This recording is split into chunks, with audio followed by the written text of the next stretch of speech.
स्वागत है आपका हॉर्नबिल टीवी भारत पे। आइए देखते हैं आज की बड़ी खबर।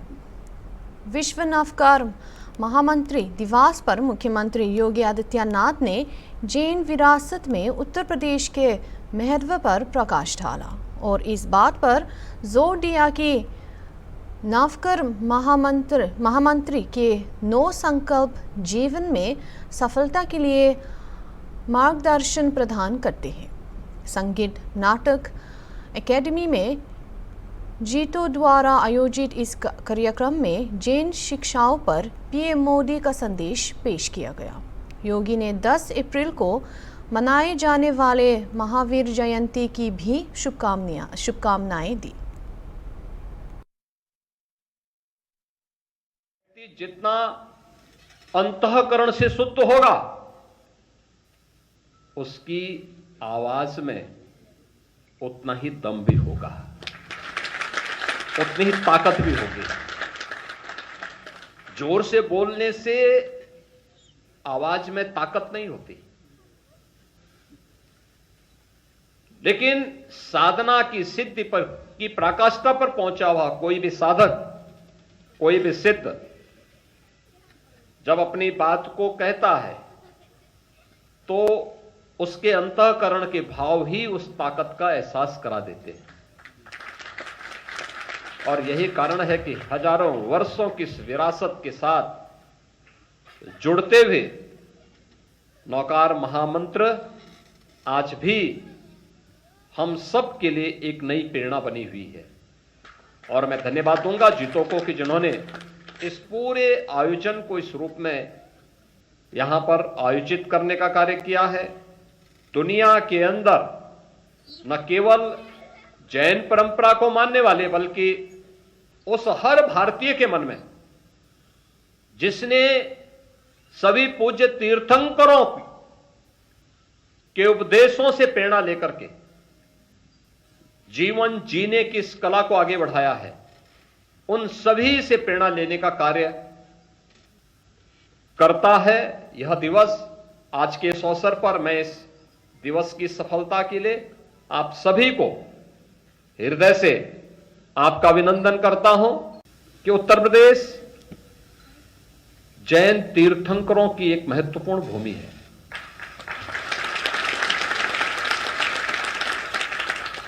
भगवान ऋषभ देव अयोध्या के पहले राजा थे।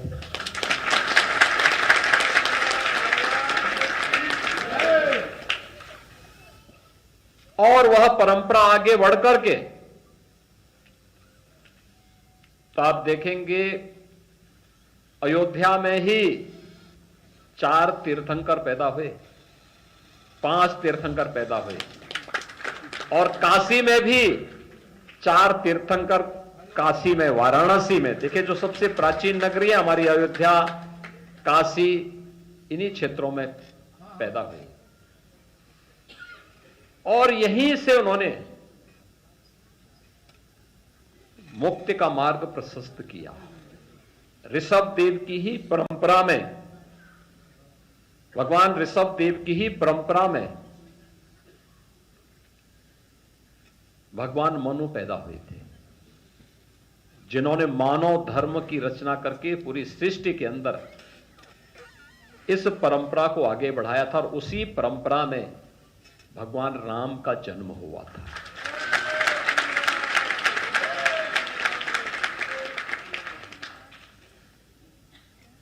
यानी दुनिया के प्राचीनतम धर्मों में से एक। लोगों के पास तो गिनने के लिए है, हमारे पास तो हम गिनती में नहीं गिनते उसको। आप अनुमान करिए, भगवान ऋषभ देव की परंपरा है, हजारों हजार वर्ष पुरानी परंपरा है। जब दुनिया के सामने कुछ भी नहीं था, अंधकार था, तब एक राजा उस परंपरा में सब कुछ छोड़ करके ज्ञान की उस अगूढ़ साधना में अपने आप को समर्पित करते हुए लोक मंगल की कामना से आगे बढ़ करके इस परंपरा को आगे बढ़ा, ये परंपरा हमें देते हैं। और आज हम यहां पर विश्व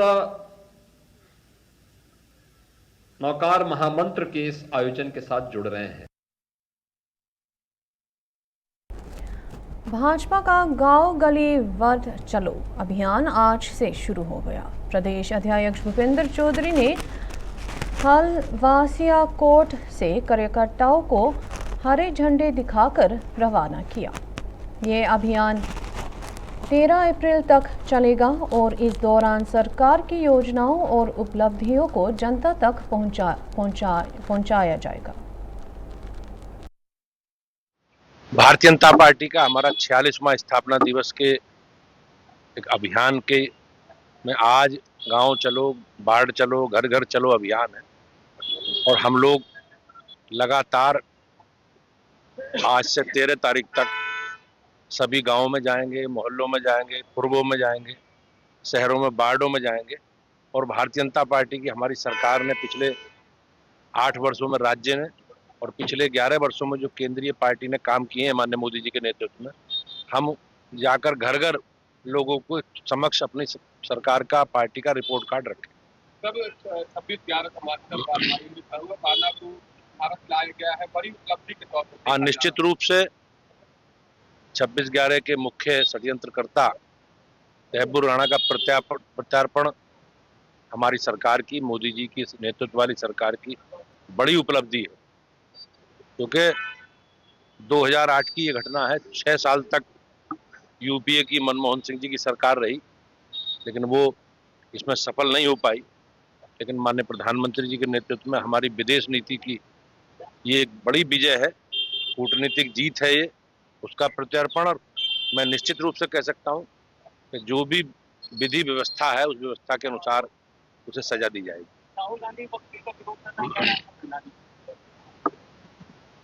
ये एक राजनीतिक मामला है और निश्चित रूप से जब आपने देखा होगा कि संसद में दोनों भाई बहन जब बहस चल रही थी तो दोनों भाई बहन इस पर मतलब उनकी कोई राय बिल पर नहीं आई। ये गरीबों के कल्याण के लिए है और उन लोगों के लिए है जिन्होंने समाज में कमजोर लोग, और निश्चित रूप से इस बिल के माध्यम से वक्फ की जमीनों को उन भूमाफियाओं से छुड़वाने के लिए एक बड़ी मदद मिलेगी जिन इस पर अवैध कब्जा कर रखा है। भारत की संसद ने ये पारित किया है और ये डॉक्टर भीमराव अंबेडकर जी द्वारा लिखित संविधान में जो संसद को अधिकार दिया गया है, उस संसद ने अपने अधिकार का उपयोग करते हुए बिल पारित किया है और ये बिल कानून बन चुका है और निश्चित रूप से गरीब कल्याण के लिए, आम आदमी के काम में उसके विकास के लिए सहायक होगा। मुस्लिम पर्सनल लॉ बोर्ड इस बिल के खिलाफ तालकटोरा स्टेडियम दिल्ली में धरना देने जा रही है। ये इसके पीछे विपक्षी राजनीति है, वोट बैंक की राजनीति है और हमेशा लोग, विपक्ष के लोग एक समाज में जो वोट बैंक की राजनीति देखते हैं उन्होंने कभी भी देश के विकास के लिए, सामाजिक राजनीतिक उत्थान के लिए काम नहीं किया। देश की विकास की गति को बाधित करने का काम किया है और निश्चित रूप से प्रदेश और देश की। गौतमपाली पुलिस ने ठक ठक गिरोह के सरगाना समेत 4 लोगों को गिरफ्तार किया है। ये गिरोह लखनऊ के भीड़ भाड़ वाले इलाकों में मोबाइल चोरी और विवाद पैदा करने में लिप्त था। पुलिस ने आरोपियों के पास से 9.5 लाख रुपए की संपत्ति, स्मार्टफोन और एक होंडा साइट कार बरामद की है। पुलिस ने गिरफ्तारी की है, कौन है ये लोग, कैसे गिरफ्तारी हुई? ये अभी 2 दिन पहले थाना गौतमपल्ली पर एक विक्टिम है, उन्होंने आकर की सूचना दी कि उनके साथ एक ऐसी टप्पेबाजी हुई जिसमें एक व्यक्ति ने उनके सामने आकर के बोला कि उनका वाहन उस व्यक्ति के पैर पे चढ़ गया है और पीछे से दूसरा व्यक्ति उनका ध्यान भटका रहा था कि दिल्ली से लाल बत्ती हरी बत्ती हो गई है, अब आप आगे बढ़ जाइए, गाड़ी तेज़ी से आगे बढ़ाइए। इस चक्कर में उन्होंने जल्दी से गाड़ी अपनी आगे निकाली और जब बाद में घर पहुंचे तो देखा कि सीट के पीछे जो उनका फ़ोन था और पर्स था वो गायब है। फिर उनको समझ में आया कि ये शायद उनके साथ टप्पेबाजी घटना हुई है। इस आधार पर पुलिस ने जो वहाँ पे लगे हुए कैमरे देखे थे, उन कैमरे में एक होंडा सिटी गाड़ी पहचान में आई जिसका नंबर भी थोड़ा थोड़ा क्लियर था। इसी क्रम में जब कल रात्रि में थाना गौतमपल्ली की पुलिस चेकिंग कर रही थी, तब उनको पुनः ये होंडा सिटी कार दिखाई दी और उसके बाद ये 4 अभियुक्त उसमें से पकड़े गए हैं। ये मेरठ के रहने वाले हैं। ये भी जैसे ठग गैंग होता है उसी तरीके से इनका मोडस ऑपरेंडी ये है कि जो भीड़-भाड़ के इलाके या स्पेशली जो जहाँ पे सिग्नल है वहाँ पर आकर के ये अपने जो इनके साथ होंडा सिटी गाड़ी है इसमें मौजूद रहते हैं और जो भी ऐसा विक्टिम है जो अकेले गाड़ी में चल रहा है और उसने लाल बत्ती में आकर के पीछे गाड़ी लगाई है, फिर उसको डिस्ट्रैक्ट करते हैं। उसमें से एक व्यक्ति एक्सीडेंट विक्टिम होने की बात कहता है कि आपने गाड़ी मेरे पैर पे चढ़ा दी और दूसरा व्यक्ति पीछे से इनको गाड़ी आगे बढ़ाने के लिए कहता है और इसी में जल्दी से पीछे से दरवाज़ा खोल करके जो भी सामान रखा हुआ है कार में वो निकाल लेता है। और मोस्टली इन्होंने पीछे से जो है वो मोबाइल फ़ोन ही निकाले हैं। इनके कब्जे से 23 ऐसे मोबाइल फ़ोन बरामद हुए हैं जो इन्होंने अपराध करके अर्जित किए हैं। ये गाड़ी इन्होंने सलेमपुर से किसी के माध्यम से ख़रीदी है जिसके बारे में पुलिस अभी जांच कर रही है। फ़ोन्स के बारे में इनका कहना है कि ये दिल्ली करोल बाग में उस मार्केट में जा कर के औने-पौने दामों में बेचते हैं। ये सभी मेरठ में फेरी लगाते हैं। इनमें से एक जो इनका मुख्य सरगना है रिजवान, उसके ऊपर उसका आपराधिक इतिहास है जिसके ऊपर कुछ 3-4 मुकदमे पहले से पंजीकृत हैं। ये 4 लोग हैं सर, क्या गैंग में और भी लोग शामिल हैं इन्वेस्टिगेशन में आए? इनसे जो बात हुई है तो इन्होंने अभी इस समय वर्तमान में मेरठ से लखनऊ में रह करके इस तरह की घटनाएं कर रहे थे। पिछले 2-3 दिन से यहीं पर हैं। इस समय जब ये लखनऊ आए हैं तो ये 4 ही लोग इनके साथ में आए, चारों को गिरफ्तार किया गया है। पूर्व में इनके द्वारा कैसे घटनाएं करती जाती रही हैं इसके बारे में पुलिस जानकारी कर रही है। सर लखनऊ है या और भी जिलों में? अभी जो इनके ऊपर आपराधिक इतिहास इनसे जानकारी हुई है तो उनके ऊपर मुकदमे मेरठ में ही लिखे हुए हैं और उसके बाद चूँकि मेरठ आज ये लखनऊ में पकड़े गए हैं तो लखनऊ की घटनाओं के बारे में ही जानकारी दे रहे हैं। आगे जैसे हम प्रयास कर रहे हैं और जानकारी होगी तो संबंधित पुलिस को भी इस बारे में अवगत कराएंगे। सभी लोग पश्चिमी उत्तर प्रदेश के रहने वाले, लखनऊ को टारगेट किया सर, इतने दूर का इलाका क्यों? इन्होंने मेरठ के रहने वाले हैं लेकिन अभी किस वजह से यहाँ पे लखनऊ में थे इस बारे में जानकारी की जा रही है। सर दिल्ली का करोल बाग की बात की जाए, वो एक चोर बाजार जहाँ पर बताया जाता है वो चोर बाजार है, वहाँ पर ये सभी मोबाइल जिस तरीके से बेचे जा रहे थे। यानी यहाँ पर जो टप्पेबाजी की घटनाएं की जाती थी, गाड़ी को टक्कर मारते थे, इससे पहले भी इसी तरह का खुलासा हुआ था, क्या ये उससे कनेक्टेड है?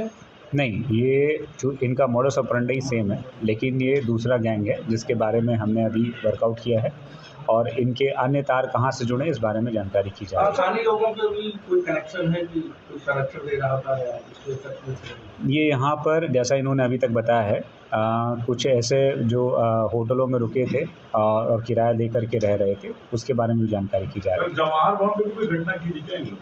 इनके पास से 23 मोबाइल बरामद हुए हैं तो संभव है कि इन्होंने 1 दर्जन से अधिक लोगों को ठगा हो, लेकिन जो विक्टिम्स हैं इन मोबाइल फ़ोन के माध्यम से हम लोग प्रयास कर रहे हैं उन विक्टिम्स के बारे में जानकारी करने का। हाँ सर, इन लोग का जो एक बात की जाए घटना करने का जो तरीका, गाड़ी लड़ा करके फिर गाड़ी से जो चालक है उसको गुमराह करना, फिर उसके बाद टप्पेबाजी करना, तो ये लोग किन जगहों पर ज़्यादातर चिन्हित कर रहे थे कि ये पॉश इलाका है या फिर ऐसे स्थानों पर जहाँ पर पुलिस में ना रहती हो तो ऐसी घटना की जाए? मुख्य रूप से इनका उद्देश्य था ऐसे चौराहों पर रहना जहां पर ट्रैफिक जो है ज़्यादा देर रुकता नहीं, खड़ा नहीं होता, लोग जल्दबाजी में रहते हैं, क्योंकि वही इनका मोडस ऑपरेंडी है।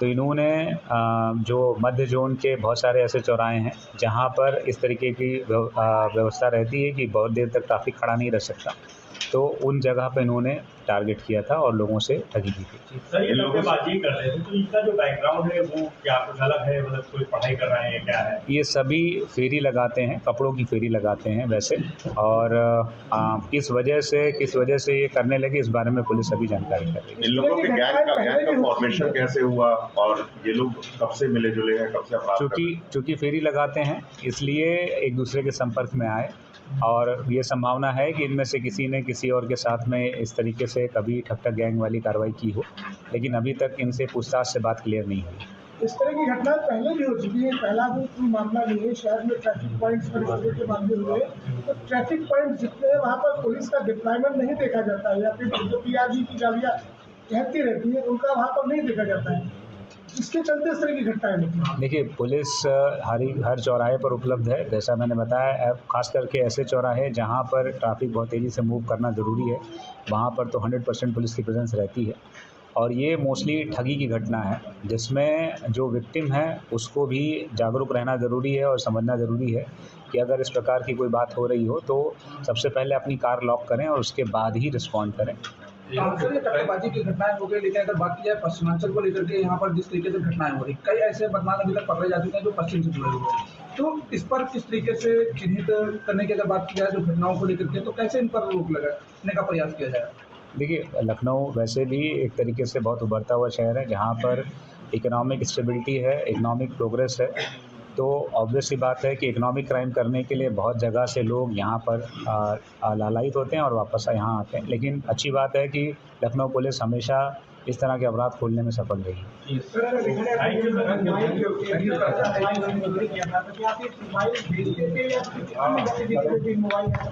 नहीं, मोबाइल बेचते थे।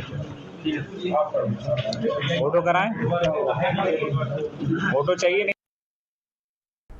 उत्तर प्रदेश के बालिया जिले में एक कानूनी विवाद ने लोगों के बीच आक्रोश पैदा कर दिया है, क्योंकि अधिवक्ता कैश सिंह ने मुकेश सिंह पर अवैध रूप से पिस्तौल का लाइसेंस हासिल करने का आरोप लगाते हुए कलेक्ट्रेट में धरना किया।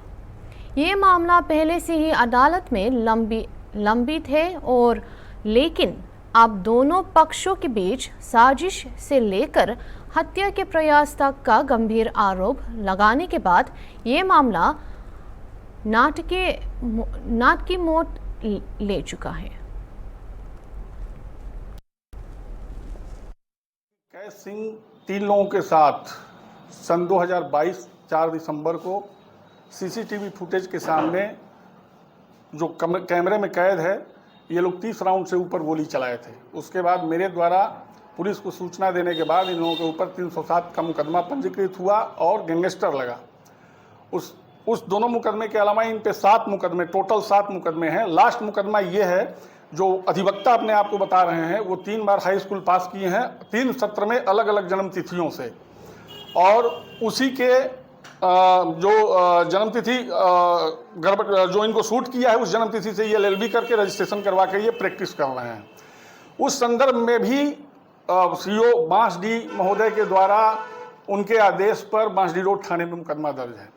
मेरे मुकदमे में 2 गवाह रहे हैं, प्रभात सिंह और निशांत सिंह। इन दोनों लोगों पर हमला हुआ यही लोग किए, लेकिन ये वकील थे इसलिए उन पे मुकदमा नहीं हुआ, उनके भाई पे मुकदमा पंजीकृत हुआ। अब आगे ये स्थिति है कि मेरा पिस्टल के बारे में ये जो बोल रहे हैं, तो जिस समय मेरा पिस्टल का लाइसेंस बना 2019 में, उस समय मेरे बलिया जनपद में पहले तो बलिया जनपद का ही पिस्टल का लाइसेंस निर्गत हो रहा था, तो उस समय बलिया जनपद में मेरे ऊपर कोई मुकदमा नहीं था। हमारे लाइसेंस के बाद सगे इनके भाई के द्वारा मेरे भाई और मेरे बेटे पे, जो कि बेटा यहाँ रहता भी नहीं है, फर्जी तरीके से बांसडी रोड थाने में मुकदमा पंजीकृत करवाया गया। चूँकि बेटा जो था वो नाबालिग था, तो प्रभु की मर्जी से वो उसमें बरी हो गया, बाकी मुकदमा चल रहा है। अब बाकी पहले के मुकदमे वो जो दिखा रहे हैं, तो 2013 में एक सर्विस मैटर संबंधी मुकदमा हमारे ऊपर पंजीकृत हुआ था, जिसमें हाई कोर्ट ने तुरंत प्रोसीडिंग स्टे लगा दिया और मैं बहाल भी हो गया, और बहाल होकर के मैं ज्वाइन भी कर लिया। उसको ये बता रहे हैं कि मतलब नहीं दिखाए हैं, तो हमको दिखाने का औचित्य नहीं दिखा। उसका जब सब खत्म हो गया तो दिखाने का औचित्य नहीं दिखा। हाई कोर्ट की प्रोसीडिंग स्टे की कॉपी मेरे पास है। अब एक दिखा रहे हैं कि इनको अर्थदंड मिला है। 2017 में लखनऊ के चिन्हट क्षेत्र में हमारे सफारी गाड़ी से एक बाइक वाले को टक्कर लग गई। वो अपने घर चला गया, मैं अपने घर चला आया। उसका सम्मन हमको 2024 में मिला। सम्मन मिलने के बाद मैं कोर्ट जा करके कचहरी से, मैंने आदमी भागता है कि भाई इसको खत्म करें, तो उसमें 700-750 रुपये का अर्थदंड लगा और मैंने जमा करके अपना प्रिंट छुड़ा लिया। अब ये बताइए कि जो हमको मुकदमा पता नहीं है, जिस मुकदमे में न्यायालय के द्वारा हमको कभी सम्मन नहीं मिला है, उस मुकदमे का ये जिक्र कर रहे हैं, हमको दिखा दें कहीं न्यायालय कचहरी से निकाल करके हमको सम्मन मिला है। तमाम मुकदमे, अच्छा 20 मुकदमे 21 मुकदमे बताते हैं, इटावा, मैनपुरी। हम कह रहे हैं कि सबसे बड़ा तो ये अपराध ये है कि आप एलिगेशन इतना फर्जी लगा रहे हैं जिसकी कोई सीमा नहीं है। आप खुद अपराधी हैं। एक अपराधी DM साहब के कार्यालय के सामने, SP साहब के कार्यालय के सामने जा करके बैठता है, जिसपे गैंगस्टर 307 और जैसे तमाम 7 हत्याओं 7 मुकदमा पंजीकृत है, उनके अंदर ये हिम्मत कहां से आ गई कि आकर के बैठ रहे हैं। और रही बात तो हमारी जांच करवा लें, हाईकोर्ट की प्रोसीडिंग स्टे की कॉपी देंगे हम। जब प्रशासन का कोई भी अधिकारी हमसे मांगेगा तो उनके सारे आरोप को निराधार कर रहे हैं, इसलिए कि 2019 में हमारा लाइसेंस निर्गत हुआ है। उसके पहले गाजीपुर के मुकदमे को दिखा रहे हैं, तो जिसमें हाई कोर्ट का प्रोसीडिंग स्टे था, तुरंत 3 महीने बाद हमको प्रोसीडिंग स्टे मिल गई और हमको सही साबित कर दिया गया कि ये सही है। उसके बाद मैं बहाल हो गया, नौकरी भी करता था। उसके बाद वो इस तरह घेरा जाए कि ये 307 जो ट्रायल पे होने वाला है, ट्रायल चल रहा है, उस मुकदमे से सुलह और समझौता हो जाए। मैं कहीं से गलत नहीं हूं, अगर गलत कहीं पाया जाता हूं तो मेरा पिस्टल का लाइसेंस निरस्त कर दिया जाए, मेरे ऊपर मुकदमा कर दिया जाए, ये स्वीकार है। लेकिन 307 और गैंगस्टर जो भी हमारे द्वारा मुकदमा उन पर पंजीकृत है, मैं कभी उससे पीछे नहीं हटूंगा। अभी के लिए इतना ही। दूसरे खबरों के लिए देखते रहिए हॉर्नबिल टीवी।